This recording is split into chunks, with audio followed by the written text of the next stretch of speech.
आता ज्या लोकांच्या हातामध्ये, बोटांमध्ये किंवा टाळूमध्ये थंड किंवा गरम अशा लहरी आल्या असतील त्यांनी दोन्ही हात वर करायचे,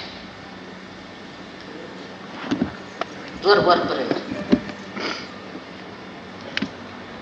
वा वा, ही खरी बाई.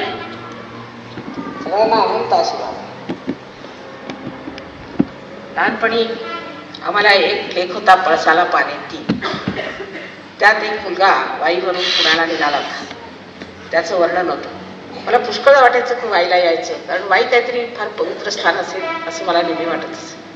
आज ते कळलं. आता तुम्ही वाईमध्ये आहात तेव्हा ह्या स्थानाचं महात्म्य ठेवलं पाहिजे आणि धर्मात उतरलं पाहिजे. आता खरा धर्म तुमच्या जागृत, खोटा नाही. तुम्ही कोणत्या धर्माचे असले, हिंदू, मुसलमान, ख्रिश्चन, तरी सुद्धा वाटते ते पाप कर्म करू शकता, म्हणजे तो धर्म तुम्हाला रोखत नाही. पण आता तुमचा आत्माच आत्मधर्म झाल्यामुळे तो तुमचा आत्माच तुम्हाला सांभाळेल. सगळ्यांना माझा अनंत आशीर्वाद आहे.